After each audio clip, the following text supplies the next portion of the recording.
Hi there, Natural You listeners. Today I have a really interesting guy called Graham Tiffany. Now, a lot of people I've met along the way through my life's journey and have had them on, and always interesting people. Today was, I'm going to call it a chance meeting because most meetings are. I recently, this year, I set myself a challenge to do a quadrathlon, which is like a triathlon, but one extra leg. So we do a swim, we do a cycle, and then a kayak and a run. I went up to Yorkshire, quite north from where I live, to a place near Rotherham, and I just finished my quadrathlon and was pretty tired and walked up onto the bank overlooking the finish. And up walked to me was this gentleman who was a similar sort of age category. And I remember him passing me on the kayak, and then I managed to overtake him on the run. So we finished pretty close together.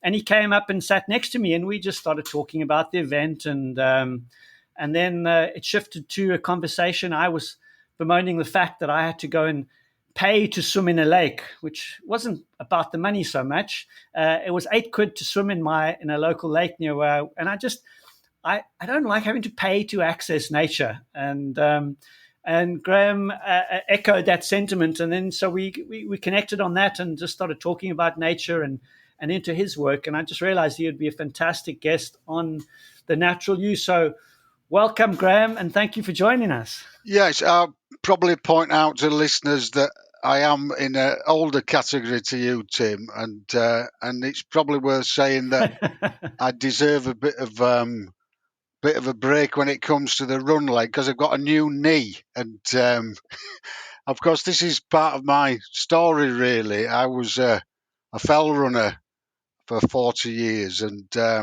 seem to have worn a very important part of my body out, and rather than being defeated by that, I've tried to reinvent myself as one of these quadrathletes. Well, you definitely strong in a lot of those legs, and so it was good to have you out on the course. Can you tell us a little bit about your upbringing in Yorkshire and how that led you where you are now? I know you're a community education consultant, and you've worked in community and youth work for many years. If you could just tell us a little bit about your background and how you came to this point. In relation to nature, I think one of the things I would always say about my childhood is that I was the beneficiary of good youth work. I did a bit of scouting actually as well, and the scout troop I was involved with, I didn't realise it at the time, but it may well have been better described as an adventure club. And the people who were involved in running it seemed to organise a whole series of activities in the outdoors, and I just loved every single one of them. And I have to say that this stimulated me sufficiently to think that I might even go on to work in the outdoors, which I did. And I worked in outdoor and what was then called adventure education. But I did have quite a peculiar job because it's. I think it's reasonable to say that those kinds of opportunities are not accessible to every young person. And I had a job based at an outdoor education centre that was actually on the fringe of a city. And some interesting thinking had gone on in relation to who was using this outdoor education centre. And it became clear that many young people from the more disadvantaged areas of the city, they weren't using it at all, largely because their schools didn't go to the centre. So I was actually employed as like an outreach worker, like a sort of an outdoor outreach worker, which was I've never met anybody ever who had that job, but my activity was to go, and literally to walk around the estates and get to know young people and develop relationships with them. And and then encourage them to think about engaging with, adventure and the outdoors. Now, I think I have got a slightly peculiar career because very many people do kind of general things and then they specialize. But I did exactly the opposite. That was sort of a specialist kind of role. But I became even more interested in the young people, and wider members of communities that weren't present in things. So I started looking at other forms of practice where it was more likely that I would have the opportunity to engage and to work with those. So I found myself becoming much more interested in general practices like community work, um, and especially street-based work. And street-based work, it had a great appeal to me because it was outdoors. Now, outdoors in the sense of being outside, and this is something in more recent years I've spent a lot of time thinking about in relation to nature. That there is a peculiar kind of thing going on in relation to the language of the outdoors. And language for people like me who've studied philosophy a lot is really quite a critical thing. So typically, in relation to nature, we talk about going outdoors. And I tend to think that that's associated in the minds of many with the great outdoors, another form of language. And that in turn is associated with the countryside and mountains and whatever else. But that's that point about access again, that there are those for whom it's quite a challenge, or perhaps even they can't even imagine to be present in these other environments. So for me, it's been important to use the language of outside. Generally we live in buildings, but we've got the opportunity to step across the threshold for sure into our streets that are not generally understood as the outdoors. But I've long since been fascinated by how nature is present in our cities. I always say that I'm a city guy that goes to the countryside. I really couldn't imagine living in the countryside. I'm not sure that would be my good life at all. But I do enjoy very much going to the countryside. But I want to say loudly to as many people as possible that we should take advantage of outside as well. Uh, there are peculiar opportunities, aren't there? Like canal networks. I live in the city of Leeds, which has got a canal network. And I'm always fascinated by the fact that people, they will kind of say hello to each other on a canal towpath in the center of a city, whereas they probably wouldn't do it in the street adjacent to it. So and this kind of happens to some degree in parks as well. So there's a kind of conviviality in these kinds of spaces which alludes, as you say, to this very strong interest I've got in the relationship between the concept of community and nature as well. So you think you think and you see that people in nature behave differently to each other than people in the city outside, not in a natural environment. So if there's perhaps more green or blue around you, you behave differently. Is there any kind of scientific evidence on that? I know they talk about the color green and the color blue, and I know they talk about different aspects of nature that bring out different neurological facets for us. Do you know of anything around that, or is that just your personal experience? No, I mean certainly there's been a good deal of academic work about this, and I certainly have an acquaintance who did a considerable amount of research about canals and to really test this proposition that people will, catch each other's eye, say hello, acknowledge them, as many of us have experienced in the mountains. It's rare to climb a mountain and to meet somebody on the top of that mountain and not share some kind of communication. So I see these environments as kind of facilitators of like sort of public discourse, and which is maybe a leap in the minds of many, but these are sort of places of democracy for that reason, and that's an interest of mine as well. Um, and I've got a very strong interest in walking. Now, as somebody who, as you said at the beginning, I mean, I'm a kayaker, I've done a lot of climbing and caving, very many of these sort of technical outdoor activities, but I've got a particular love for walking. And I think walking has got a kind of modesty to it. It's got a kind of a non-technical side to it that makes it imaginable for many. And we know that our colleagues in health, they are really keen on walking. Walking is a classic form of social prescription in this kind of new idea of social prescribing. Rather than taking medication for whatever, what about going for a walk? But there's something peculiar, again, I think, about walking with others. Mm, And um, I wrote some thoughts about my experience of working in the time of lockdown, and I gather the testimony of others who did the same. And I'm sure I shared this with you when we first met, but that's right. Yeah, I was fascinated by it.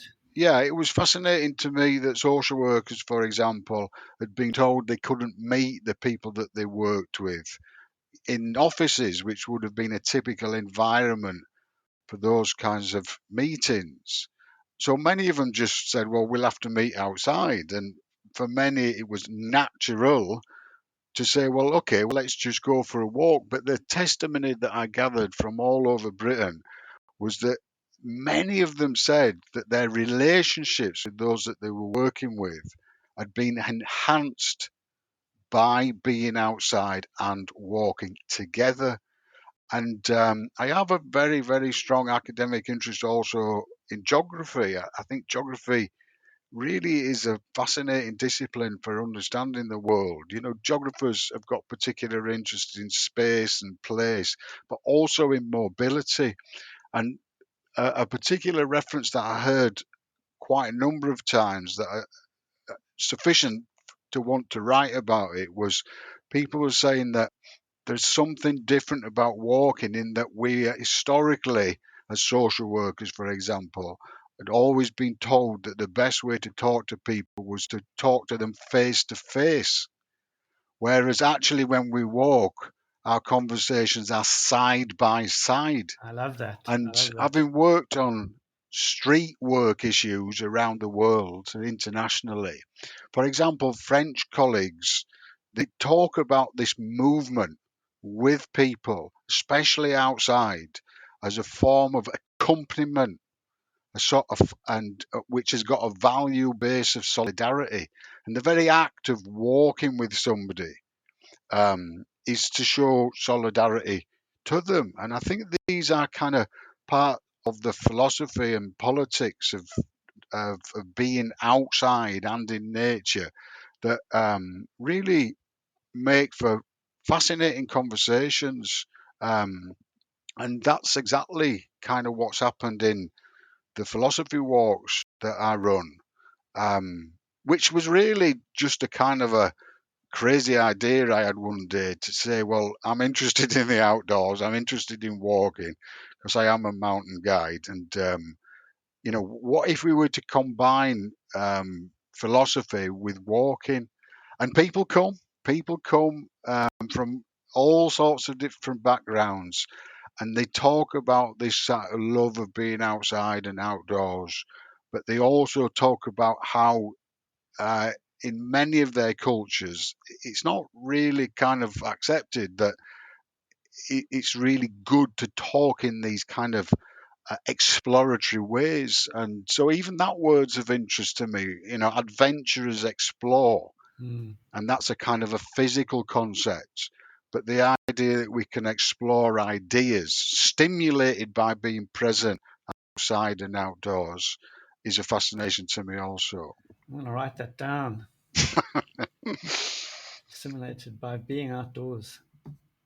Yeah, I think we've actually hit it exactly on it. I mean, I'm I'm like you. I'm an outdoors person. I love adventuring. It's really high up on my values to go out and discover new people and meet new people like yourself. And that exploratory aspect and being outside so enhances that. And while you were talking, it reminded me, I met one of my clients who was working in the city, and he had various people who worked for him, under him, and he decided to, on their kind of weekly meetings or every month or whatever it was, that he would take them for a walk, and they would walk and have their chat about performance review or whatever it was in this neutral space, not his office, their office.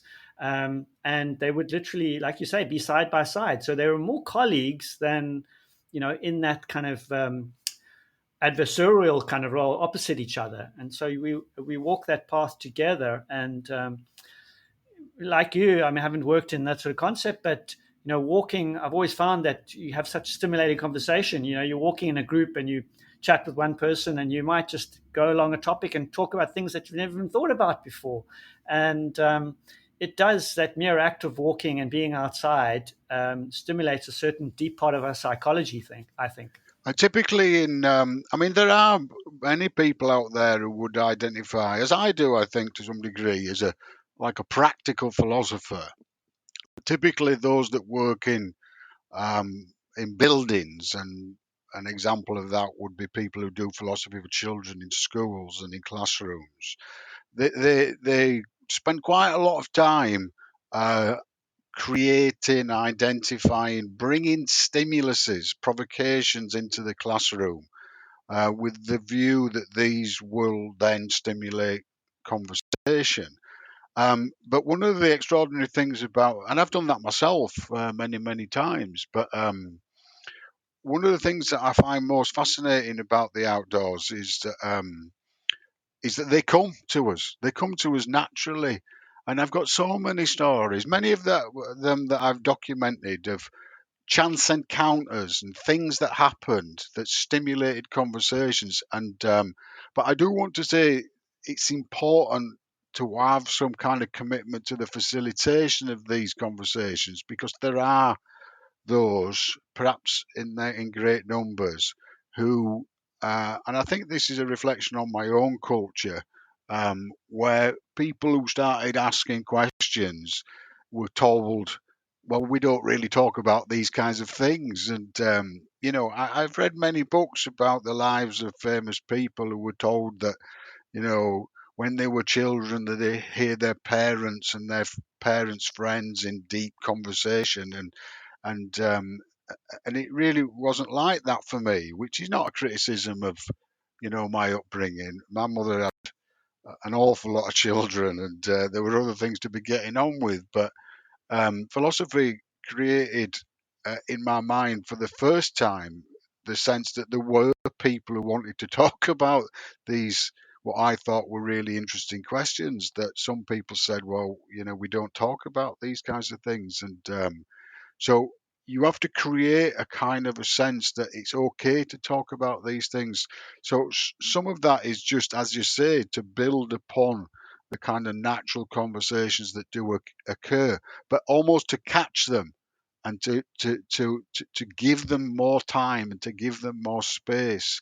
Um, One particular example that I've quote often, and I wrote about, was and it's an image from my childhood, going to the countryside and seeing a whole series, a great number of moles that had been caught by a local mole catcher.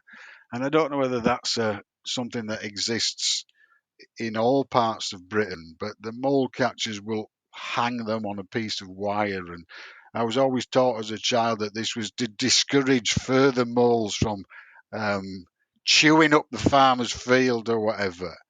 And what The would threat to moles. what would typically happen would people say, "Oh, that's interesting," but then they would carry on. That was my experience, and to give some time.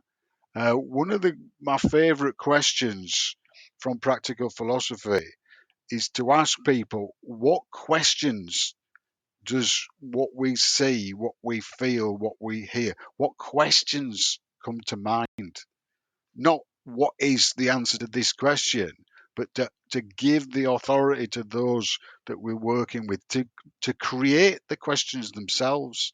And that's really quite a powerful thing, um, because you never know what kind of questions are going to be identified. There's an uncertainty to it that's consistent with, I think, the experience of being in nature. Nature throws often, especially for those who are adventuring and exploring into it, throws curveballs at us, and that's always been, for me, a great kind of personal stimulus. Can I deal with these conditions or whatever? But the same occurs in terms of the kind of methodology of questions generation. So in this particular example, it became a question about myths and the idea that myths are told to us from, from our early years, and this becomes, a conversation about, for some people, the nature of God. There's some people, questions about religious philosophy and so on and so on. So, and to be doing that on the side of a farmer's field in the Yorkshire Dales, it's really quite fascinating to me. But to see people engaged with what was brought to them just by moving in these kinds of settings, really interesting. And I think it's yeah, it's fascinating. And when you say what questions come to mind, and obviously as the leader, you're perhaps seen as the expert, but a lot of experts want to give the answers. Like they lead them along a path so that I'm going to lead you here so I can give you the answer.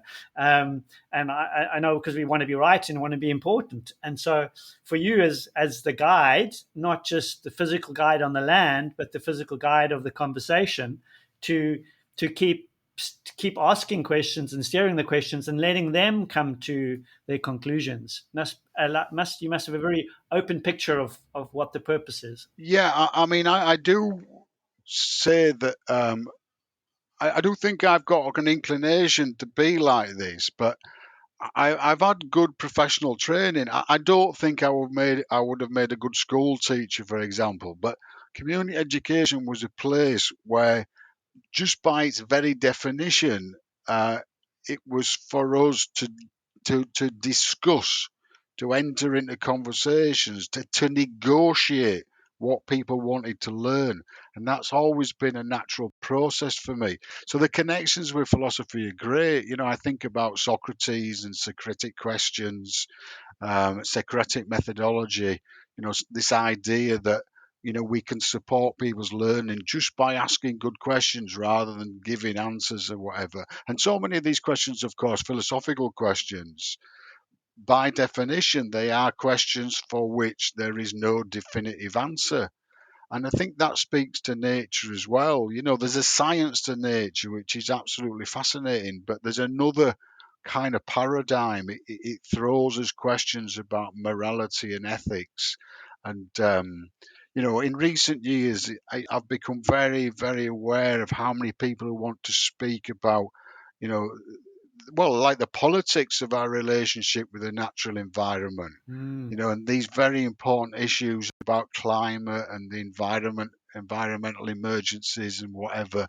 And then, of course, that takes you into territory that's difficult and contentious. Those that, who think that it's not true what's happening and whatever. So, where there are these kinds of doubts, it becomes even more important, it seems to me, to create spaces and places to have these conversations. And what better place to have those kinds of conversations than in environments that are affected by them? And Yeah. it makes me think also about, this fundamental question of what is natural, and our national parks have to live this kind of dual life of, protecting, the protection of nature, but they're also working environments.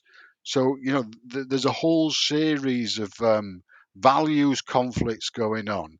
And, I mean, I remember one day coming along the footpath in the opposite direction towards us, I should say, was a woman who turned out to be a park ranger. and I thought, here's my chance again. Let's see what this conversation brings. And, to first of all, to ask if she'd got a few minutes to talk to us, but then to really talk about these kinds of challenges. How do we marry together, certain activities that might be detrimental to nature, and yet, to work to the commitment of the natural protection of the natural environment as well. And there's an awful lot going on in the conversation like that, but for me, it's always about just creating the possibility for those conversations to happen. And that these are forms of democratic activity for which nature provides an extraordinary stimulus. And it's almost by being in that open space, like you say, there isn't an answer. Whereas in a room, you almost like it's enclosed. There's the defined spaces, but being outside, there's like visually, auditory, all these things. There's this openness and a willingness to go. Actually, we don't know what's out there. It's just kind of perhaps a more accepting. Yeah, there's a few really important points in that as well. I mean, again, this a lot of this is well documented, but it's certainly part of my long-term experience that when people walk, they recognise that time works differently. The space is different. Um, you know, Often these places become place rather than space. Places that they want to have some kind of relationship with, but it's time.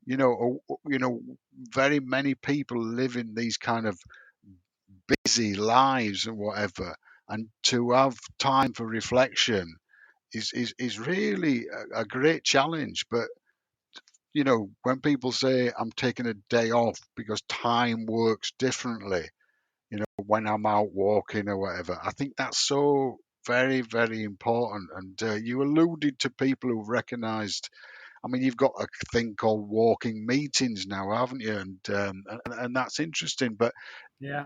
there's a lot of texture to this because the bosses, they have to accept some kind of challenge to their relationship with others. Because when we're walking together, there's a kind of an equality to that. We all have to move our bodies, and power works differently. It makes me think also about the very many times I've worked with young people outside and outdoors, um, and the sense that philosophical conversations about these experiences are everywhere. I, my entire career has tended to be with those who have got struggles going on in their lives. They're fighting against disadvantage and discrimination and whatever. But I have a memory of walking with a group who teachers told me were, good for nothings, not motivated or whatever. But we were on a walk where there was some kind of resistance to, you know, to walk in a little bit further or whatever. So stop, hey, and let's have a conversation about this thing. And I found myself, encouraging them to look back at where we had come from, and and you could see on the horizon a wall and a gate, and we'd come from the. And I said, well, how did we get here? And somebody said, well, one of these young people said, well, we walked. And I said, well, come, let's think more about this. And eventually, they settled on the sense that they had moved themselves. They had moved themselves. And for young people, many of whom can feel quite powerless in certain situations, to hear that their physical movement represented a form of agency, a form of autonomy, a form of self determination. And I repeat, especially for young people who were told that, they're powerless and whatever else, these are really quite profound experiences, I think, all from just walking across, an open pasture and recognizing that, as Thoreau said, no one can walk for you. No one can walk for you, there are so many things we can get others to do for us, says Thoreau. but nobody can walk for you. And that's always absolutely fascinated me, because we need to remember that the philosopher Thoreau, he writes at the time of the first great American Industrial Revolution, the beginning of major consumerism. And, you can buy a car to move. Mm. You can buy, a driver to drive the car to move, but nobody can walk for you, says Thoreau. And there's a reminder that some of these natural, historical forms of movement, um, they've got a kind of a, a power to them that cannot be bought in modern Yeah. consumerism. Yeah. Um, and all these footpaths, they've got histories, haven't they? The very fact that there's a footpath is because people have moved before. And this takes us into conversations about history, another form of time, and another form of the study of time. Who walked here? What were their lives like? So again, I think there's so much richness in how our experiences and the opportunity to talk about their experiences in nature can really be fulfilling. I think it's wonderful because most of my walks tend to be on the natural fauna and flora. So I was like, oh, I wonder what that plant is. I wonder what it's good for. Or look at that one over there. Or there's I haven't seen that butterfly before. So I'm very attracted to sort of the fauna and flora. So I might do a little bit of research about the history or the geography, but I'm not that fussed about it.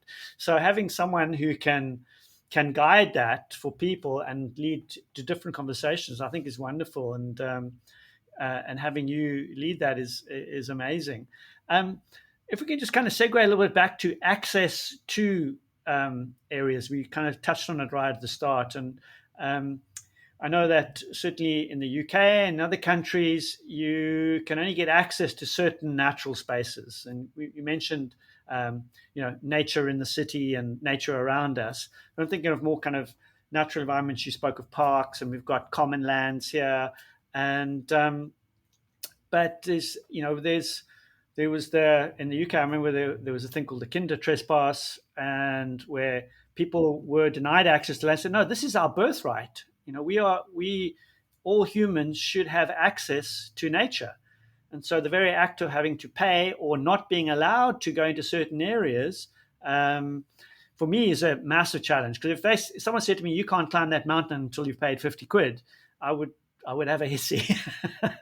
And even to go paddling on a river, like I don't believe anyone should have to be able to pay to paddle or swim in a natural resource. I understand if it's maintained and if it's a swimming pool that's got needs to be heated and cleaned, but if it's a natural resource and you're not disturbing it, then I can't see any reason why, maybe a nominal fee for upkeep, or just maintaining the pathways or something. But to use that as a profit generating thing, or as a way of excluding people, because it's almost like we don't want the riffraff in, so we're going to charge the fee higher.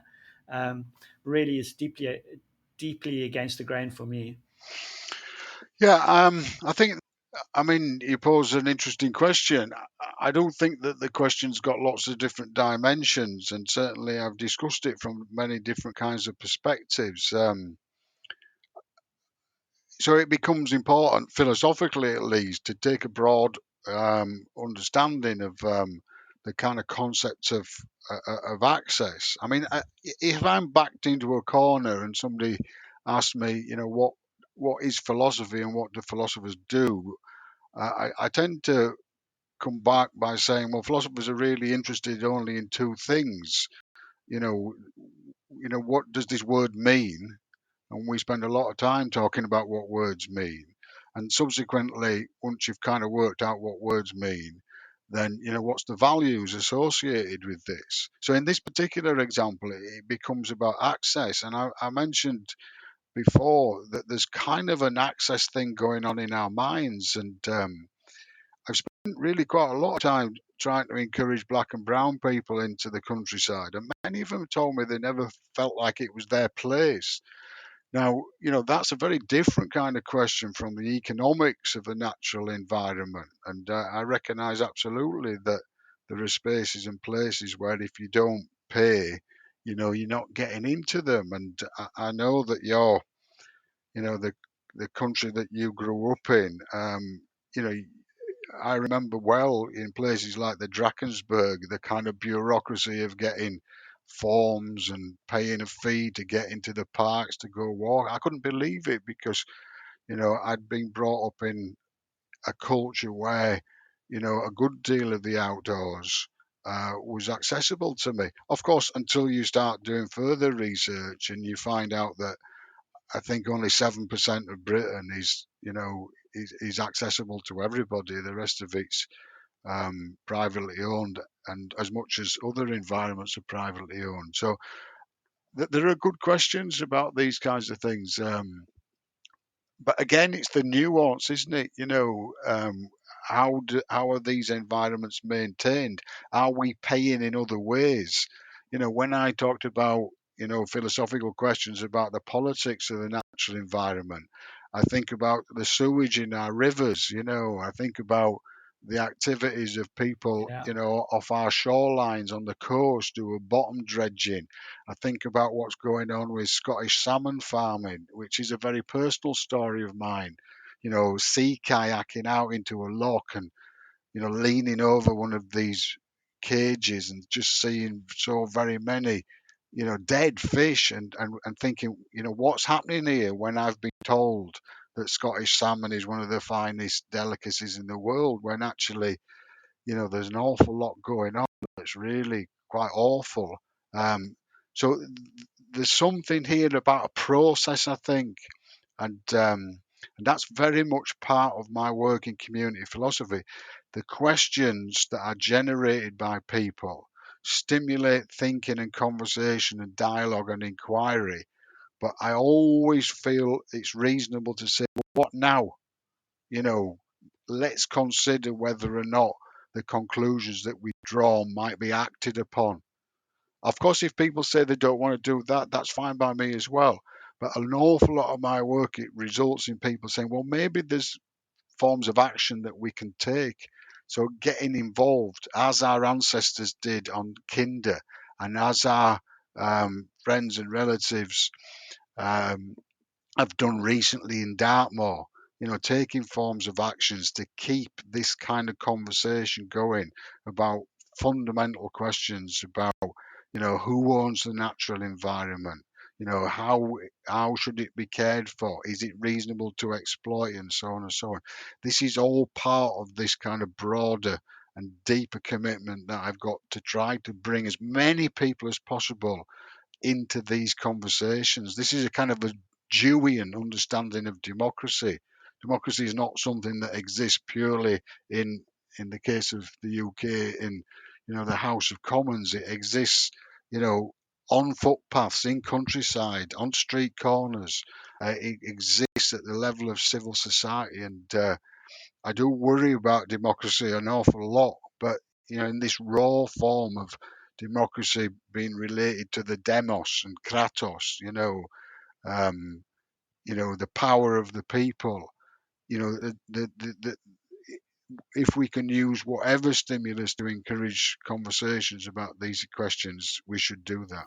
Well, Graham, I want to thank you for asking those questions and for holding those values and reminding us about fundamental questions we all have as humans, and philosophy, and the questions we can bring to ourselves and to each other and to nature and our relationship with those. So I've been absolutely fascinated by your talk again. And for those listening, I'm going to put some details in the show notes on how to reach out to Graham. And he's done quite a bit of publishing and speaking, so he has resources if you want to read further. And I'll share those in the show notes, as well as things about Right to Roam movement and Kinder Trespass. If you're interested, I'll put some links in those too. So I just want to say again, Graham, thank you for joining us and for sharing your wisdom and for all the work that you've been doing in the community. Thank you so much. My great pleasure. Thank you, Tim, for inviting me. Awesome. Such fascinating insights from Graham. I have so many notes from our chat. The idea of social prescribing and how health professionals are not just prescribing walking for its health benefits, but walking in nature. That nature herself acts as a facilitator of conversation, discourse, and democracy. and how talking side by side can be more impactful than talking face to face. If we want to empower people, we can approach a topic with what questions come to mind rather than what are the answers. As Thoreau said, no one can walk for you. So until next time, let's all keep talking and keep on walking.